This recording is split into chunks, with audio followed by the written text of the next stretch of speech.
मेरी बात तो सुन।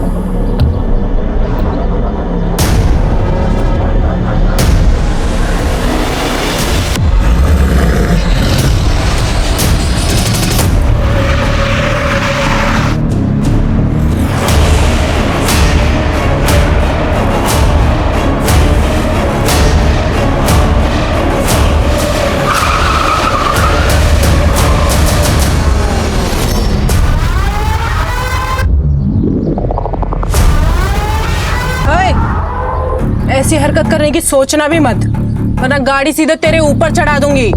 चल निकल यहाँ से, ये हमारे दोनों के बीच का मामला है।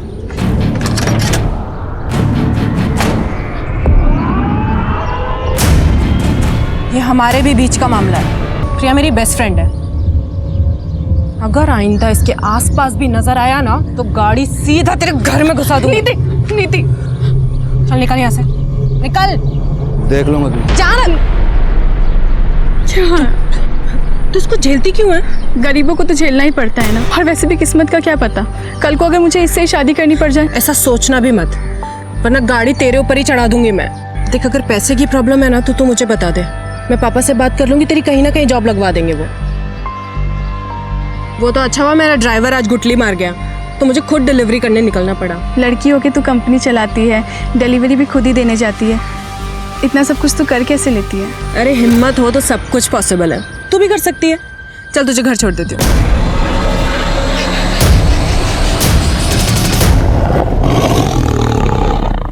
बहुत पुरानी कहावत है, गरीब पैदा होना आपकी गलती नहीं है, लेकिन गरीब मरना आपकी विफलता है। नमस्कार, मैं सोनाली कुलकर्णी आपका स्वागत करती हूँ क्राइम पेट्रोल के इस नए अध्याय में। आजादी के इतने सालों बाद आज भी गरीबी हमारे देश की सबसे बड़ी समस्याओं में से एक है। आज का हमारा एपिसोड भी ऐसे ही एक गरीबी और चाहत से जुड़े गुनाह की एक कहानी है।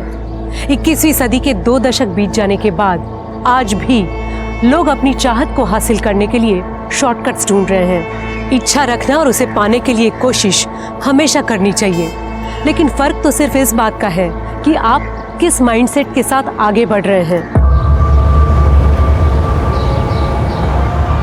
अपने पापा को बुलाइए, मैं लड़कियों से बात नहीं करता, बताऊंगा उन्हें। आप ऐसे पुराने एम्प्लॉय को कंपनी से निकाल नहीं सकती। टेक ओवर के वक्त ये डील हुई थी। डील 3 साल पहले हुई थी हेमंत जी, अब कंपनी मैं संभालती हूँ। अगर कोई ड्राइवर महीने में आधे से ज्यादा दिन काम पर नहीं आएगा तो वो बाहर जाएगा, और अगर आगे से आपने ऐसे किसी इंसान का पक्ष लिया है ना तो आप भी बाहर जाएंगे। बहुत बड़ी गलती की है मेरे पापा ने जो आपको ये बिजनेस बेचा।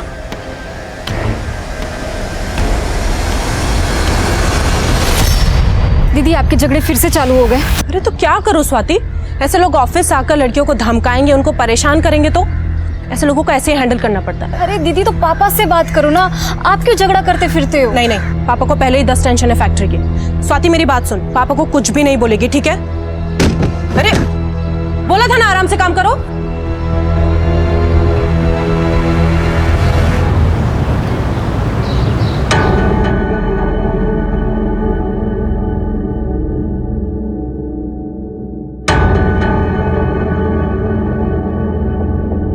नीति, ट्रांसपोर्ट ऑफिस में क्या हुआ है और ये पुराने मालिक का लड़का क्यों आया था? पापा वो ऑफिस आकर अपनी पावर दिखा रहा था तो झाड़ दिया मैंने। बस गार्ड से पिटवाया नहीं? हाँ? क्या पापा, आप भी ना। अरे मेरा बच्चा, जो तुझे ठीक लगे ना वो कर, किसी से डरने की कोई जरूरत नहीं है। प्रॉफिट डबल कर दिया तूने बिजनेस का। बल्कि मैं तो ये सोच रहा था कि अपनी आयरन फैक्ट्री बंद करके तेरे साथ ट्रांसपोर्ट ऑफिस में बैठ जाता हूँ, बस एक बार तेरी शादी करो।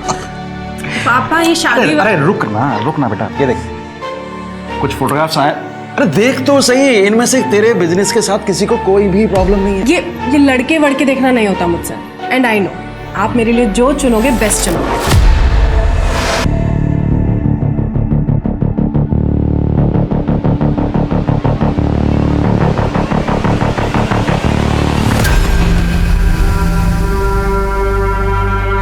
चलती है ना तू मुझसे, मेरे काम से, इसलिए बार बार मेरे काम में टांग अड़ाती है। जलन नहीं, चिंता है आपकी।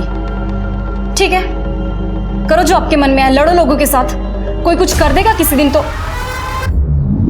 अपना मेकअप का कोर्स करने मुंबई जा, और आइंदा मुझसे बात मत करना।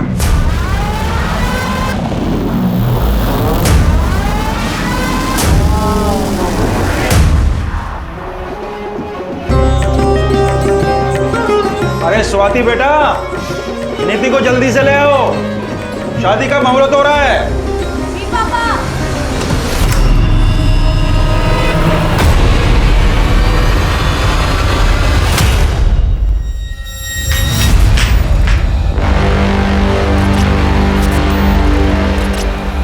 प्रिया, आप दीदी को लेके आएंगे प्लीज? हाँ, मैं अभी लेके आती हूँ। नीति, नीति, अंकल जी। क्या हुआ? स्वाति, अंकल जी, अंकल जी नीति कमरे में नहीं है। कमरे में नहीं है? मैंने बाथरूम में भी चेक किया, वहां पे भी नहीं है। अरे यहीं कहीं इधर उधर घर में होगी, तुम अंदर जाके देखो जल्दी। जाओ। नीति, नीति, नीति, नीति, नीति, नीति। बस कीजिए समझी जी, अब आप बता दीजिए कहाँ भगाया है अपनी बेटी को? क्या बकवास कर रहे हैं आप? मैं क्यों अपनी बेटी को उसी की शादी से भगाऊंगा? मैं सब समझ चुका हूँ कि आप क्या क्या कर सकते हैं। ये सब किया धरा आपका ही है। या तो आप यहीं बता दीजिए, नहीं तो पुलिस पूछेगी आपसे ये सवाल। सर, इतना इंतजाम करके खर्चा करने के बाद अपनी बेटी को उसी की शादी से भगाऊंगा मैं? क्यों? तो फिर नीति शादी के जोड़े में इतने सारे मेहमानों के बीच में से गायब कैसे हो गई? सर मैं बता रहा हूँ आपको, सब कुछ किया धरा इसी आदमी का है। कोई मालदार पार्टी मिल गई होगी इसको, इसलिए मेरे 20 लाख रुपए देने के लिए।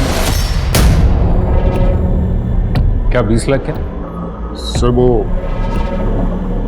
इसने कहा था कि 20 लाख कैश शादी में देगा। मतलब चीचा को 20 लाख रुपए नहीं मिले इसलिए चीचा रूठ गए। चलिए आपको 20 लाख रुपए दिलाते, लेके जाओ इनको। अरे सर सर सर सर एक minute sir, sir sir cash है, नीति के कमरे के बाजू वाले कमरे में रखा है सर, लॉकर में। और समझी जी, आप गलत इल्जाम लगा रहे हैं हमारे ऊपर। कैसे बाप है आप? एक और बेटी को बिजनेस शुरू करके देते और फिर दूसरी ओर ये दहेज।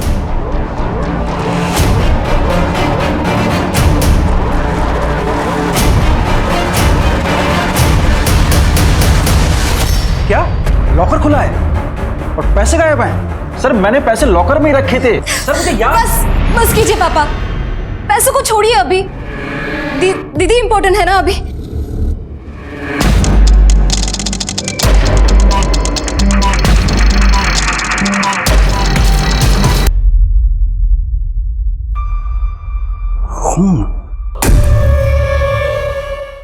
देखिए नीति बिजनेस करती है और जाहिर है कि बिजनेस में राइवल्स तो होंगी, तो उसका किसी के साथ कोई झगड़ा या फिर किसी पर आपको कोई शक? हेमंत हो सकता है, या फिर वो प्रिया का आशिक अभय। अभय और हेमंत वाली बात तो पुरानी हो गई है। तू ब्यूटी पार्लर के कोर्स के लिए मुंबई चली गई थी, तुझे कुछ नहीं पता है। सर वो आए दिन नंदू टेरिस पर आ जाता था। नंदू? जी, नीति के लिए उसका रिश्ता आया था। बताया गया था कि वो डॉक्टर है, लेकिन बाद में पता चला कि वो किसी अस्पताल में छोटी सी जॉब करता है, सिर्फ 30,000 रुपए कमाता है। तो मैंने रिश्ता कैंसिल कर दिया। इसी बात को लेकर पूरी फैमिली झगड़ा करने आती थी, और खास करके वो नंदू। तो क्या करता? नीति के पापा उससे बात तक नहीं करने देते थे, इसीलिए एक दफा बात करने के लिए टेरेस के थ्रू गया था। लेकिन इसका ये मतलब नहीं होता ना कि मैं नीति को उठा कर लेके जाऊंगा। मेरे हॉस्पिटल में मेरे बारे में पूछताछ कर लीजिए। आज तक किसी के घर में डाका डालने की नौबत नहीं आई नंदेश शर्मा की। मैं नीति जितना नीच नहीं हूं सर कि बिजनेस के लिए इस हद तक गिर जाऊंगा। आप किसी से भी पूछ लीजिए, उस रात मैं अपने घर पे था, और ये जो उसकी हरकतें थी ना, ये तो होना ही था उसके साथ। हाँ मैं गया था वहाँ पे। नीति के बगल में ही मेरे चाचा जी रहते हैं, उनकी लड़की का बर्थडे है आज, इसलिए गया था। अरे साहब, कुछ करना होता ना तो 6 महीने पहले कर देता। 6 महीने इंतजार क्यों करूंगा? वैसे भी मेरी और प्रिया की शादी होने वाली है। पर प्रिया तो तुम्हें पसंद ही नहीं करती है ना? साहब, प्रिया तो मुझे हमेशा से पसंद करती थी, और वो नीति है जो उसको मेरे खिलाफ भड़काती रहती है। एक नंबर की चालाक लड़की है।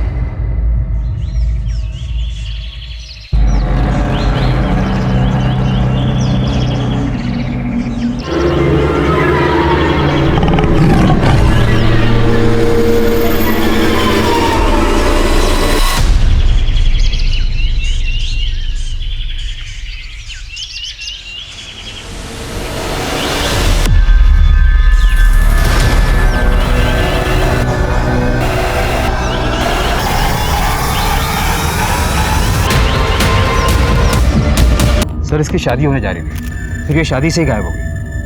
फिर किसी ने इसे इतने बेरहमी से मारा।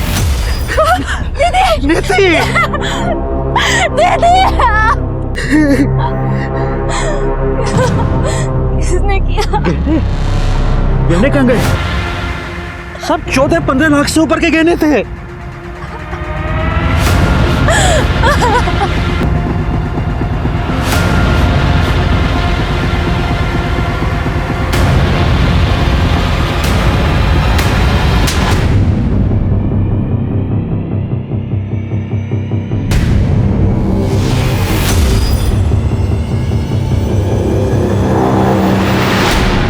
साहब मालूम है मेरे को, मैं काम पे जाता हूँ और तुम पीछे से किसी और मर्द के साथ गुलशन उड़ाती है। ये गाँव वालों की बातों पे भरोसा कर रहे हो? तुम मुझ पे शक कर रहे हो? मुझे धक्का देती है।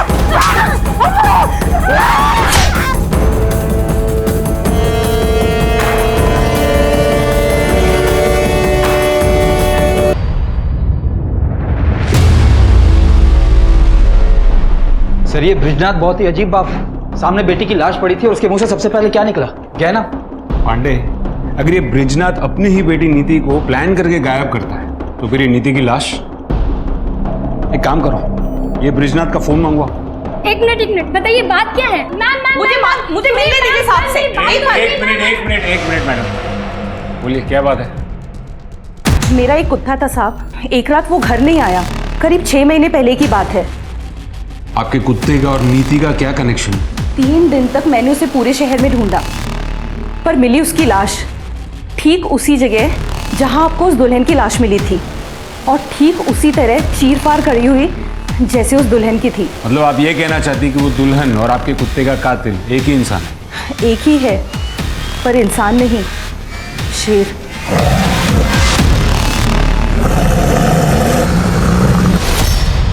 मैडम इस जंगल में सियार तक नहीं है, शेर? मुझे मालूम था आप लोग ऐसे नहीं मानेंगे, इसीलिए। 1 मिनट। जीतू, जीतू, इधर आ। साहब ये जीतू है, वो रामदीन सिंह है ना, उसकी वर्कशॉप में काम करता था, जहां वो लकड़ी और रद्दी का काम होता है। अभी 3 महीने पहले इसने नौकरी छोड़ी है। जीतू बता ना साहब को, तूने उस दिन क्या देखा था? बता, डर मत, बता। साहब उस रात ना बहुत बारिश हो रही थी, इसलिए मैं ना कारखाने में रुक गया था, और जब बारिश बंद हुई ना तो मैंने बड़े से जानवर की परछाई देखी। मतलब रात के अंधेरे में तूने परछाई देख ली? हाँ साहब, मतलब मेरा कि मैंने एक बड़े से जानवर को वहां से जाते हुए देखा। मैं इतना डर गया था ना, पूरी रात में कारखाने में रुका, और उसके बाद मैंने एक कुत्ते की चीख सुनी। बेटा बारिश तो बहुत हुई थी ना उस रात, है ना? तो जमीन तो गीली हो गई होगी, तो दूसरे दिन सवेरे तुझे शेर के पंजों के निशान नहीं दिखे? बोल। कुछ भी हो जाए आप लोग तो मानेंगे नहीं, क्योंकि शेर को पकड़ना तो आप लोगों के बस में है नहीं। जीतू चल, इन्हें बोलने का कोई फायदा नहीं, ये हमारी बात पे विश्वास नहीं करेंगे। सर ये रिपोर्ट आ गया। हाँ, ये क्या नया ट्रैक है पांडे? शेर? सर ये सरिता जी अकेली रहती हैं तो शायद मनगढ़ंत कहानियां बनाती होंगी। सर मेन प्रॉब्लम तो यहाँ है फॉरेंसिक रिपोर्ट में। हमें टेरेस पे जो ब्लड मिला था वो लड़की का है ही नहीं। तो हमारे किसी सस्पेक्ट का होगा। नंदू और बाकी सस्पेक्ट से मैच करवाओ। जी सर। अलमारी में कोई फिंगरप्रिंट्स नहीं मिला। हाँ तो पांडे ऐसा हो सकता है कि जो आया था वो ग्लव्स पहन के आया हो। तो मुझे ये बताओ ना कि पोस्टमार्टम रिपोर्ट में क्या है? सर पोस्टमार्टम रिपोर्ट में तो एक अजीब बात सामने आई है। नीति की बॉडी पर जो घाव थे, देखा चूरा। इसका मतलब है जो मर्डर वेपन है वो लकड़ी काटने के काम आता है।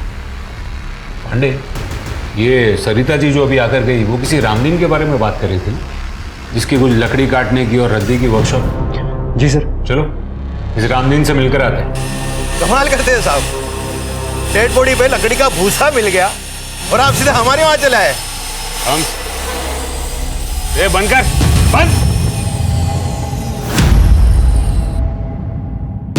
सिर्फ इसलिए नहीं आए, हम इसलिए भी आए हैं क्योंकि वो बॉडी आपके इस वर्कशॉप से सिर्फ 200 मीटर की दूरी पर मिली है। तो हमारा क्या लेना देना है ब्रिजनाथ की बेटी से साहब? वो सरिता सही कह रही है, ये शेर नहीं किया है। वो दुल्हन को और कौन मारेगा साहब? आप लोग भी ना। आपके वर्कशॉप में इस्तेमाल होने वाले औजार कहाँ है वो? सब औजार का वो हिसाब हमारा सुपरवाइजर रखता है। हेमंत, हेमंत साहब, हेमंत। हाँ सर। तुम?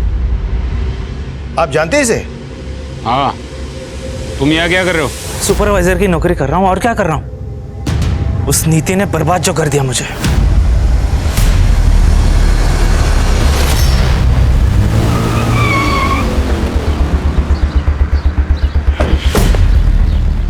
पांडे, ये हेमंत जितना सीधा दिखता है उतना सीधा लगता नहीं है। पर सर हमने पता तो किया था, हेमंत के कॉल रिकॉर्ड के हिसाब से उस रात वो अपने घर पर ही था। और तो और आईपी भी चेक किया उसने, वो उस वक्त ऑनलाइन कुछ वीडियोस देख रहा था। सर वैसे कॉल रिकॉर्ड से एक बात याद है। क्या? जब मैं कॉल रिकॉर्ड चेक कर रहा था तो उसमें से मुझे एक सर, मेरी बहन नीति के कातिल का कुछ पता चला क्या? ऐसे कैसे कोई घर में घुसकर दीदी को गायब कर सकता है? आप तसल्ली रखिए, हम इन्वेस्टिगेशन कर रहे हैं। ऐसे कैसे तसल्ली रखूं? एक छोटा सा झगड़ा क्या हो गया? दीदी ने मुझसे बात ही करनी बंद कर दी थी, इसलिए मुझे कुछ पता ही नहीं चला कि यहाँ पे क्या हो रहा है। आप प्लीज हमें बताइए कि पिछले 1-1.5 महीने से नीति का फोन इनएक्टिव क्यों था? इनएक्टिव? सर ऐसे कैसे हो सकता है? दीदी को तो बहुत सारे कॉल आते थे ऑफिस के काम से। हमने उनके ऑफिस में भी पता किया, वो उस दौरान ऑफिस जाती ही नहीं थी। सर दीदी बीमारी तक में ऑफिस मिस नहीं करती थी। सर ये कॉल रिकॉर्ड आपको देखनी चाहिए। उस दिन अगर तुम अपना बर्थडे घर पर मना रहे थे तो तुम्हारे फोन की लोकेशन जंगल में क्यों दिखा रही थी? क्या सर सिर्फ उसी दिन का चेक किए? कुछ दिन पहले का चेक करते तो हर दिन का लोकेशन आपको वही मिलता। रनिंग करने जाता हूँ डेली। पिछले 2 सालों में 5 मैराथन भाग चुका हूँ मैं। अगले महीने मुंबई में मैराथन होने वाली है, उसी के लिए प्रिपरेशंस कर रहा हूँ। उस दिन हंगामे के बाद थोड़ा मूड ऑफ हो गया था, इसके लिए रनिंग करने निकल गया। देखो ये रनिंग, ये मैराथन, ये सब बकवास छोड़ो और सच सच बोलो। सर क्या प्रूफ है आपके पास कि मैं झूठ बोल रहा हूँ? अरे साहब से मिलना है यार। अरे रुको साहब, इस शहर में शेर घूम रहा है, हमें खबर मिली है। आप क्या कर रहे हैं साहब? क्या आप इंतजार कर रहे हैं कि हमें और हमारे बच्चे को खा जाए साहब? देखिए ये एक अफवाह है, जंगल में कोई शेर नहीं है। लेकिन सरिता जी अपने लोकल न्यूज़ चैनल पे बता रही है साहब कि शेर है। मैंने खुद सुनी थी शेर की दहाड़ उस दिन लकड़ी की वर्कशॉप के पास, पर पुलिस तो कभी ये मानेगी नहीं। सर अगर सच में ही शेर हुआ तो?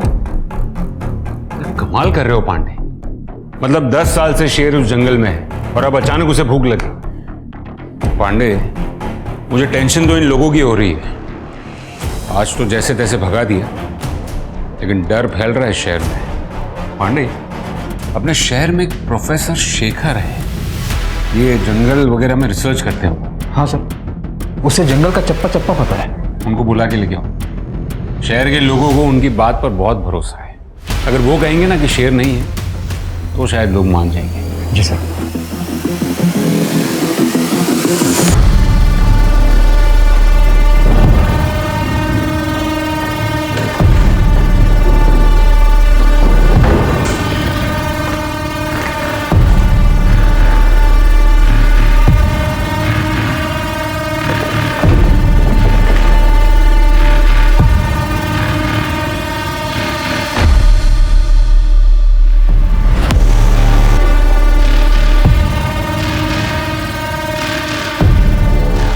मेहनत से बिजनेस सेटल किया है। घर के काम नहीं कर पाऊंगी, ऑफिस जाना पड़ता है रोज।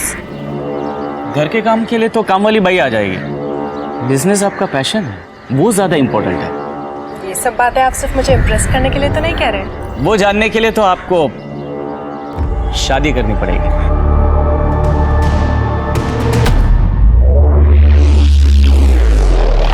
10 साल से चल रही है शेर की कहानी।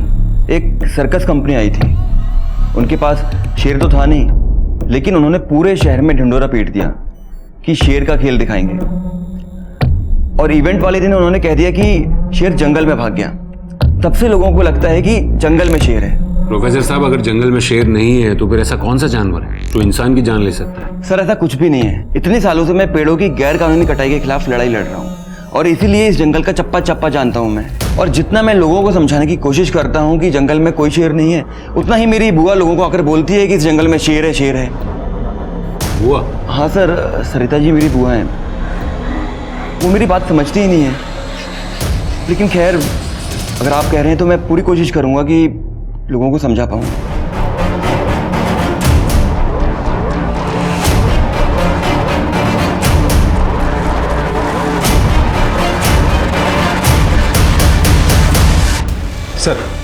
सर ये ब्रिजनाथ सीधा आदमी नहीं, ये तो लगा था, पर इतना घटिया आदमी होगा ये नहीं सोचा था। ये देखिए उसके फोन से क्या पड़ा।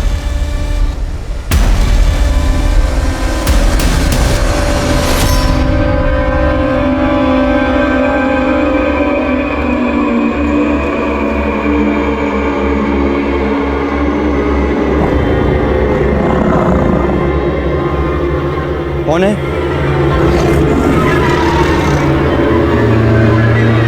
कौन है?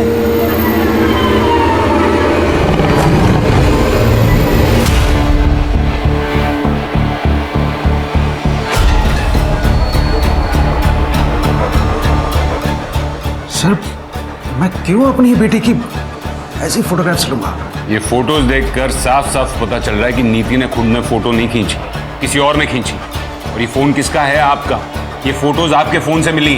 अब आप मुझे बताइए कि आपने नीति की ऐसी फोटोज क्यों खींची? सर मुझे नहीं पता कि ये फोटोग्राफ्स मेरे इस फोन में कैसे आए। और सर आप मेरी बेटी के कातिल को और उस आदमी को क्यों नहीं ढूंढ रहे हैं जिसने मेरे सारे पैसे और मेरे सारे गहने चुराए हैं? कौन है? अरे कौन है वहां? फिर से आ गए ना तुम लोग यहाँ पेड़ काटने के लिए?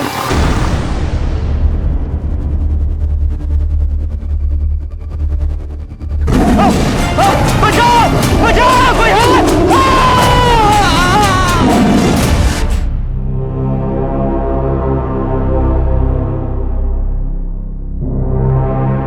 ऐसे क्या देख रही है? आपने सच में दीदी के साथ कुछ किया तो नहीं ना? शादी के कुछ हफ्ते पहले से दीदी का फोन क्यों बंद था? तेरी हिम्मत कैसे हुई मुझसे ऐसी घटिया बात करने की? और उसका फोन बंद नहीं था तो उससे बात नहीं करनी थी।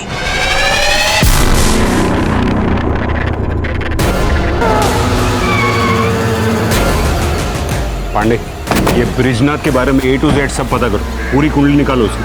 जी सर। ये तो एकदम दुल्हन को जैसे मारा था ना, बिल्कुल वैसे ही मारा है।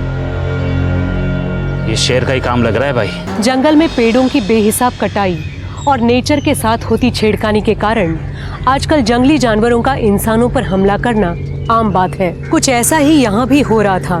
गांव के लोगों ने तो इस बात को मान लिया था कि इन सब हत्याओं के पीछे शेर है, लेकिन पुलिस अब भी इस बात को मानने के लिए राजी नहीं थी। क्या सच में ऐसा हो सकता है कि जिस खूनी को पुलिस ढूंढ रही थी वो एक इंसान नहीं बल्कि एक आदमखोर शेर है? हाँ ना?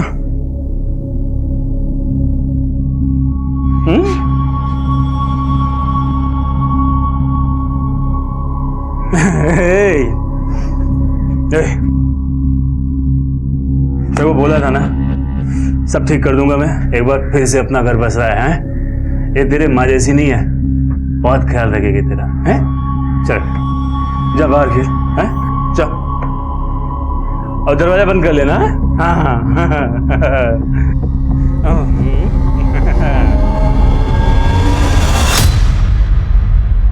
सर बॉडी की कंडीशन देख के तो लग रहा है कि यह किसी जंगली जानवर का काम है। देखिए डॉक्टर, मुझे आपसे ये शेर वाली कहानी नहीं सुननी। मुझे ये बताइए, अगर किसी इंसान ने मारा हो तो कैसे मारा होगा? तो सर उसके लिए दो हथियारों का इस्तेमाल एक ही साथ हुआ है, एक कुछ हथौड़ी जैसा और दूसरा धारदार औजार। ठीक है सर, दुल्हन की बॉडी पर से जेवर गायब थे। अब ये काम शेर का तो नहीं हो सकता ना? फिर कोई आदमी उसे क्यों मारेगा? सर कहीं सच में कोई शेर तो नहीं जो जंगल से नदी पार करके इस तरफ आया हो? पांडे, नदी के पार जंगल नहीं गांव है, और फोकस शेर पे नहीं इस पे करो। 3 साल पहले शेखर ने रामदीन के खिलाफ इलीगल पेड़ की कटिंग को लेकर कंप्लेंट दर्ज की थी। मतलब रामदीन के पास शेखर को मारने का मोटिव था, लेकिन उसने अपने वर्कशॉप के पास ही क्यों मारा? सवाल ये नहीं है पांडे, सवाल ये है कि रामदीन ने शेखर को मारने में 3 साल क्यों लगा दिए? या फिर ऐसा हो सकता है कि नीति और शेखर ने रामदीन को एक साथ देख लिया हो पेड़ काटते हुए। सर इस रामदीन को उठा लो। नहीं, अभी नहीं। फिलहाल उसके खिलाफ सबूत इकट्ठा करने होंगे। एक काम करो, रामदीन की पास्ट और प्रेजेंट की पूरी हिस्ट्री निकालो और देखो कोई ऐसा मिलता हो जिसे वर्कशॉप के अंदर की सारी डिटेल्स पता हो। सर वो जीतू था ना जो रामदीन की वर्कशॉप में काम करता था। मैं कह रहा था मैं नहीं आ पाऊंगा इस बार त्योहार पर। यहाँ पे एक अजीब सा मर्डर का केस आया है। पर भैया देखो ना, कुछ हो सकता हो तो। नहीं हो पाएगा। एक दुल्हन का मर्डर हुआ है ना, वो भी बड़ी अजीब तरीके से, पूरा चीर फाड़ दिया उसको। एक दुल्हन के मर्डर का केस हमारे थाने में भी आया था कुछ 1 साल पहले। सेम वैसे तरीके से उसे भी चीर फाड़ दिया गया था और आज तक ये केस सॉल्व नहीं हो पाया। शेर की बात ही हो रही। सर मेरा भाई श्याम मेरे गांव पालिका एक कांस्टेबल है। तो सर उसके थाने में भी सेम केस आया था जो अभी तक सॉल्व नहीं हुआ है। सर शेर का तो पता नहीं, लेकिन मर्डर जो है लगभग सेम तरीके से ही हुआ है। और सर जिसका मर्डर हुआ था ना, वो एक दुल्हन ही थी। कब हुआ था ये? और उस केस की और कोई डिटेल्स हैं? सर करीब 1 साल पहले की बात होगी, लेकिन सर दुल्हन की आइडेंटिटी अभी क्लियर नहीं हुई है। ठीक है, वहाँ के ऑफिसर से बात करवाओ। जी सर। साहब वो ब्रिज जी के यहाँ पे ज़्यादा पैसे मिले थे मुझे, इसलिए मैं वर्कशॉप पे नौकरी छोड़ दी थी। और वहाँ पे शेर का भी तो खतरा था ना साहब। मेरे सामने शेर की बात मत करना, समझा? अच्छा मुझे बता कि तेरे वर्कशॉप पे कोई अक्सर रामदीन को मिलने आता था क्या? हाँ, हफ्ते में 1 दिन उनसे कोई तो मिलने आता था। उस दिन सबके जाने के बाद साहब वर्कशॉप में अकेले रुकते थे। साहब उस दिन मैं अपना झोला भूल गया था, इसलिए वापस लेने गया था। क्या कर रहे तू इधर? मेरी छुट्टी हो गई ना? साहब मेरा झोला भूल गया था मैं यहाँ पे। हो गया ना? चल निकल। हाँ गया वो, आ जाओ। कौन था वो? साहब मैं ज्यादा कुछ नहीं देख पाया था, रामदीन जी ने मुझे भगा दिया था वहां से। सर एक मिनट। सर ब्रिजनाथ के मोबाइल में जो फोटो मिले थे उन्हें इनलार्ज करवाया। सर ये फोटो में देखिए किसी का रिफ्लेक्शन दिख रहा है, नीति की फोटो खींचते हुए। ये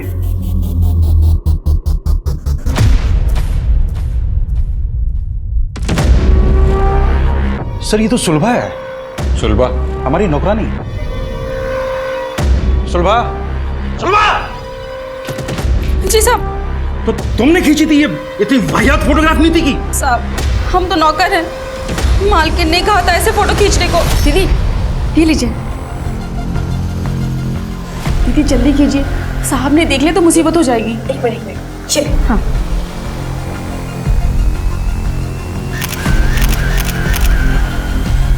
पर दीदी के पास खुद का अपना फोन था, तो पापा के फोन से क्यों खिंचवाएंगी? मालिक ने 1.5 महीने पहले फोन छीन लिया था। छीन लिया था? ये घर में क्या चल रहा था पापा? कुछ नहीं चल रहा था। मैं आपकी थोड़ी मदद कर देता हूँ। यहाँ आने से पहले हमने आपके सारे अकाउंट्स चेक किए। पिछले कुछ महीनों में क्रेडिट कार्ड से काफी शॉपिंग की है आपने। Fridge, TV, washing machine. अरे पर किसके लिए? घर में ऐसा कुछ नया तो आया नहीं है। आपके घर के लिए नहीं, इन सारी चीजों की डिलीवरी प्रिया के घर पे हुई थी। प्रिया नीति की दोस्त। अब आप कुछ बताएंगे या फिर बाकी की कहानी मैं प्रिया से पूछ लूं? क्या करती सर, घर में खाने तक को पैसे नहीं थे और फिर ब्रिज जी मुझे मिले। नीति ने मुझे बताया तुम्हारे बारे में। मैं मदद कर सकता हूँ तुम्हारी, लेकिन बदले में तुम्हें भी तो कुछ करना पड़ेगा।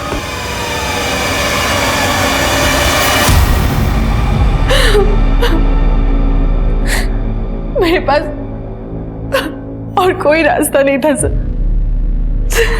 और नीति को ये बात कब पता चली?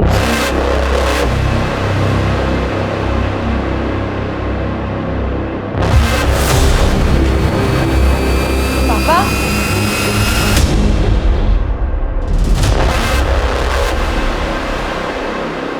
और जब नीति ने आपकी इस हरकत का विरोध किया तो आपने उससे उसका फोन छीन लिया, उसका ऑफिस जाना छुड़वा दिया। वो अपने बाप से बदतमीजी कैसे कर सकती थी? और बच्चों को संस्कार सिखाने के लिए ना ऐसे कदम उठाने पड़ते हैं। संस्कार नहीं, डर। इस बात का डर कि कहीं आपकी काली करतूत जमाने के सामने ना आ जाए। और आपको लगा होगा कि शादी के बाद तो आप नीति जैसी कॉन्फिडेंट लड़की को रोक नहीं पाओगे। तो पापा आपने दीदी को, इसलिए शादी वाले दिन भी आप सब प्रिपरेशन छोड़ के आधे घंटे के लिए कहीं चले गए थे। और आते ही आपने दीदी को बुलाने के लिए कहा था। फूल लाने के लिए गया था, पंडित जी ने अचानक से फूल लाने के लिए बोल दिया था। तो आपने अपनी प्रिया को कहा होगा कुछ करने के लिए। नहीं, ब्रिजी ने मुझे कुछ नहीं कहा था। नीति ही मुझसे नफरत करने लगी थी। कई बार तो उसने मुझे थप्पड़ भी मारा था, लेकिन मैंने उसे कुछ भी नहीं कहा और कहती थी कि इस मुंह से मुझसे ये सब कुछ और झेला नहीं जा रहा था, इसलिए मैंने अभय से शादी करने के लिए हाँ कह दिया। सर, वो गांव से ऑफिसर का फोन। हाँ जी, मुझे वो दुल्हन वाले मर्डर केस की डिटेल्स चाहिए थी। हाँ सर, एक फ़ोन मिला था उसके पास से, लेकिन वो बहुत ही डैमेज था और लॉक भी था। बहुत टाइम लग गया उसको ठीक करने में और अनलॉक करने में। अब करीब 1 साल के बाद अनलॉक हुआ तो पता चला कि वो यहीं गांव के पास ही रहती थी। दुल्हन की फैमिली का कहना था कि उस लड़की का किसी के साथ चक्कर चल रहा था, लेकिन किसके साथ वो हमें पता नहीं। Thank you very much. और कोई डिटेल्स मिले तो हमारे साथ शेयर कीजिएगा। Okay sir. मेरा पूरा परिवार बिखर गया। सर, प्लीज बता दीजिए कौन है मेरी दीदी का कातिल। पापा? देखिए, हमने पता लगाया आपके पिताजी वाकई में फूल लेने गए थे, तो फिर और कौन रह जाता है? नीति का बॉयफ्रेंड। बॉयफ्रेंड? नहीं सर, ये हो ही नहीं सकता। दीदी का फोकस सिर्फ बिजनेस पे ही था और दीदी तो ये शादी से भी बहुत खुश थी। तो फिर एक जवान लड़की ऐसे फोटोज किसके लिए क्लिक करेगी? हमने फोन भी चेक किया, हमें कोई नंबर नहीं मिला। शायद वो इंटरनेट कॉलिंग से बात किया करती थी। और इस केस में ये पॉसिबल है कि घर से चोरी नीति ने या फिर नीति और उसके बॉयफ्रेंड ने मिलकर की थी। पैसे दीदी ने नहीं चुराए थे, मैंने चुराए थे। मुझे अपना ब्यूटी पार्लर खोलने के लिए पैसे चाहिए थे और पापा को मुझ पे भरोसा ही नहीं था और दीदी मुझसे बात ही नहीं कर रही थी।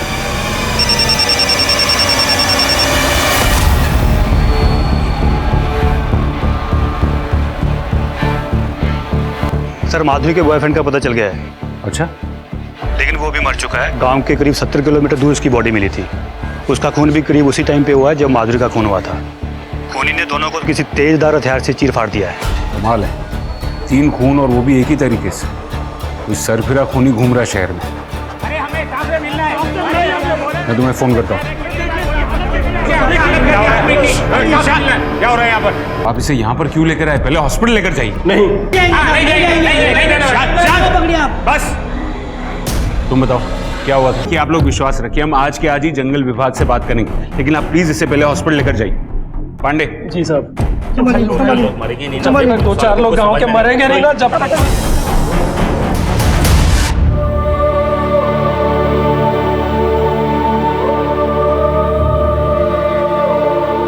दीदी मुझसे बात नहीं कर रही थी तो मैंने क्यों कोशिश नहीं की उनसे बात करने की। दीदी इतनी मुसीबत में थी, उनको मेरे साथ की जरूरत थी और मैं इतनी सेल्फिश हूं कि सिर्फ अपने सपनों के पीछे दौड़ती रही। अगर मैं दीदी के साथ होती तो आज दीदी मेरे साथ मेरे रहते हुए घर मर्द को देखती तू? छोड़ मुझे, तू क्या खरीद के लाया है मुझे? सबको बता दूंगी कि तूने अपनी पहली बीवी को कैसे मारा है। पूरी दुनिया को बताएगी?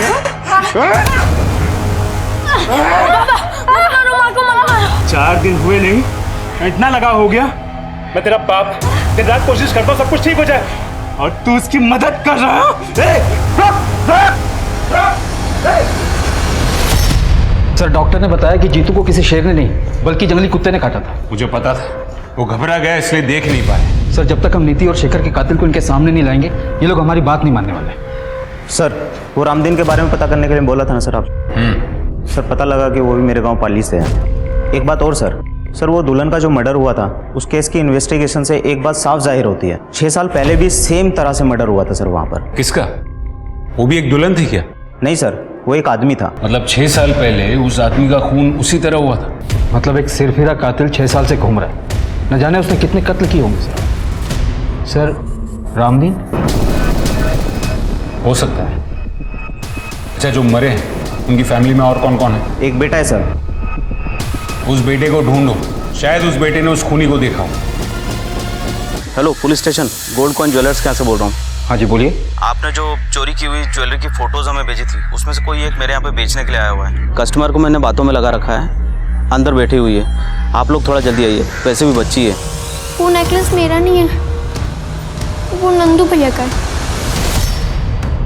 नंदू भैया ने एक डब्बे में छुपा के रखा था, मैंने निकाल लिया।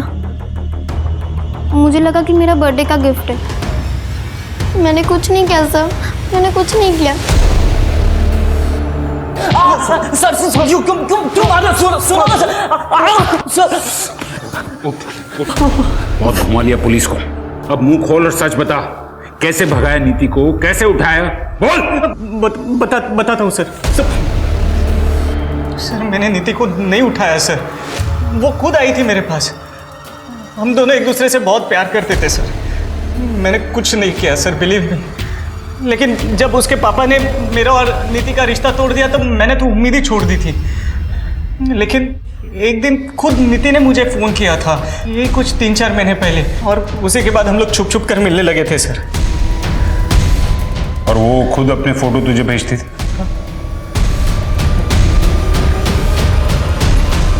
जी सर, बॉयफ्रेंड था मैं उसका। लेकिन भागने का प्लान नीति ने बनाया था और हम लोग भागकर सीधा मुंबई जाने वाले थे। और बराबर शादी वाले थे?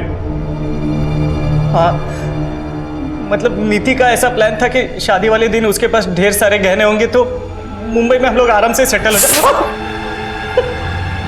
सारा नीति का आइडिया था, सब राजी खुशी हुआ। तो फिर टेरेस पर खून कहां से आया? और वो जंगल के बाहर डेड बॉडी? जंगल में डेड बॉडी का तो नहीं पता सर, लेकिन वो टेरेस पे खून वाला प्लान मेरा था। हॉस्पिटल से मैं ब्लड सैंपल्स लेकर आया था और मेरे ही कहने पर नीति ने खुद वो ब्लड टेरेस पे डाला था सर। एक्चुअली मेरा और नीति का उस दिन जंगल में मिलने का प्लान था। नीति, अरे कहाँ हो यार तुम? नीति तो नहीं मिली, लेकिन उधर झाड़ियों में उसका पड़ा हुआ नेकलेस मिला सर।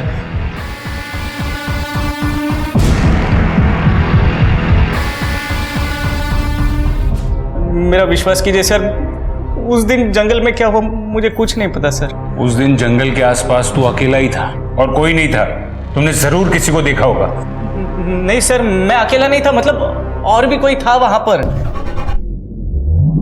दूर से उसकी शक्ल देख तो नहीं पाया, लेकिन हाँ, वो लंगड़ा कर चल रहा था। शायद उसके पैर में कोई तकलीफ थी और वो रामदीन की वर्कशॉप की ओर जा रहा था सर।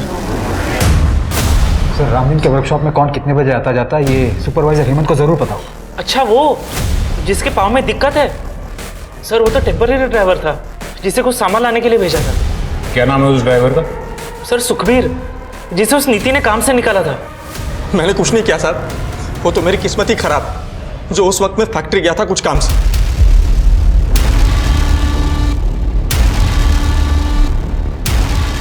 ये ब्रेसलेट तुम्हारा है? हाँ साहब। नया लिया? हाँ साहब। पुराना कहाँ है? पुराना मैं दिखाता हूँ। ये तुम्हारा ही है ना?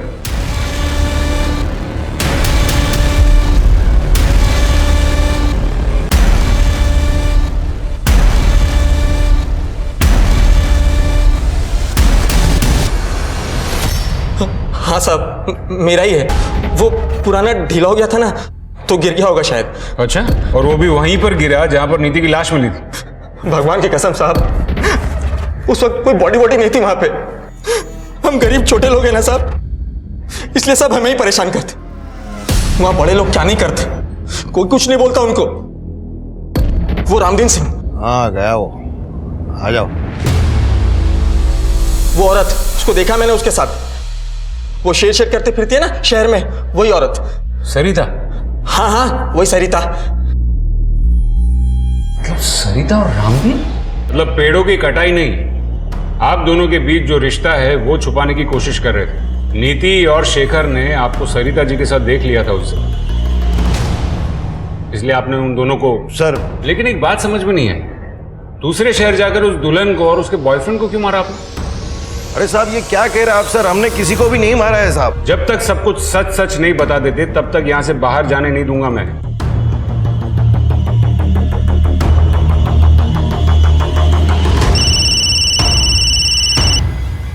हाँ गुप्ता बोलो। सर उस बच्चे का पता किया है हमने यहाँ से।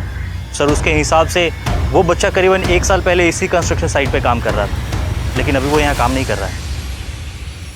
लेकिन सर एक बात और पता चली है, वो दुल्हन माधुरी जिसका मर्डर हुआ था वो यहीं आसपास किसी स्कूल में काम करती थी, और सर उस बच्चे का घर भी इसी स्कूल के आसपास ही है। तो क्या इस माधुरी का उस बच्चे के साथ कोई कनेक्शन या फिर उसके बाप के साथ कोई कनेक्शन? सर इतना तो नहीं पता, पर यहाँ पे एक गार्ड है, उसने बताया कि वो उस बच्चे को जानता था जब वो बच्चा यहाँ काम किया करता था। गुप्ता मैं एक काम करता हूँ, यहाँ डिस्ट्रिक्ट से एक स्केच आर्टिस्ट भिजवा रहा हूँ, उसका स्केच निकलवाओ। Right sir.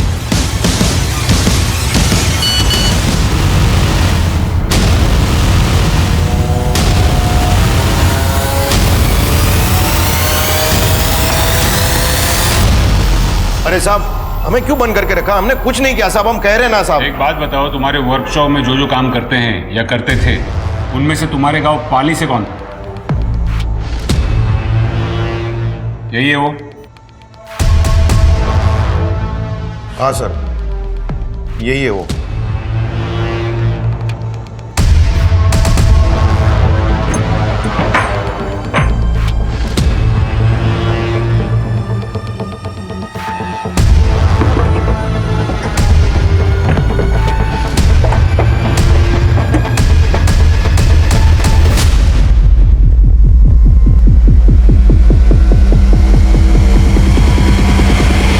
सर ये लोगो इस गांव में कई जगह देखने को मिलेगा। एक बाबा यहाँ का, उसी का ही लोगो है। चलिए मैं लेकर चलता हूँ आपको उस बाबा के घर।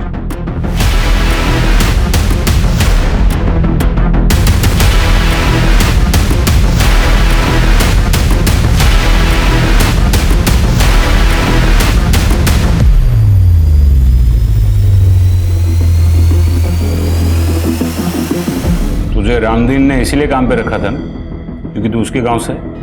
हाँ रखा था तो साहब। और तुझे नौकरी सिर्फ इसीलिए करनी थी ना कि एक अच्छी सी लड़की से शादी करनी थी? साहब शादी करके घर तो बसाने हैं ना हमें भी।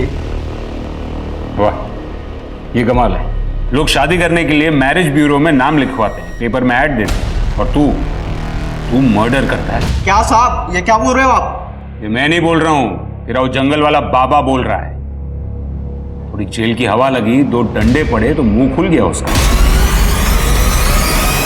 साहब मैं शादी करके ना सिर्फ घर बसाने वाला था। वो माधुरी थी ना, उससे बहुत प्यार करता था मैं, लेकिन उसने क्या किया, घर से भागने के लिए मेरा ही इस्तेमाल किया। किसके लिए? उस फालतू लड़के के लिए। हाँ मैं घर से जल्दी निकलकर जंगल में तुम्हारा वेट करूंगी। हाँ तुम लेकिन लेट मत होना।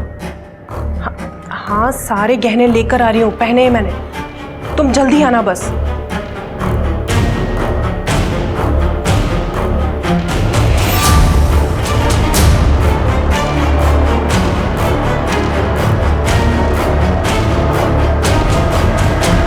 नीति ने क्या किया था, उसको क्यों मारा? बाबा ने कहा बलि दो सफलता मिलेगी। फिर बाबा ने मुझे बताया कुछ पाने के लिए बलिदान देना पड़ता है, बलि देनी पड़ती है। एक जानवर एक लड़की को मारकर तुझे सफलता मिलती, और शेखर उसकी बलि क्यों दी?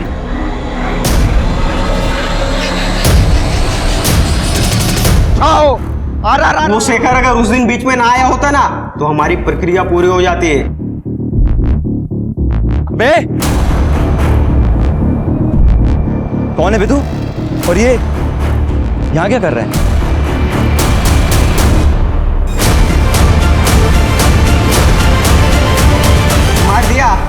मार दिया उसको भी। और तेरे माँ बाप, उनको क्यों मारा? मेरी माँ को मेरे बाप ने मारा। वो जो कुछ भी बोलते थे मेरी माँ के बारे में, उनके आशिक के बारे में, सब कुछ झूठ था, सब गलत था। और ये दुनिया वाले उनकी झूठ को सच मानते थे।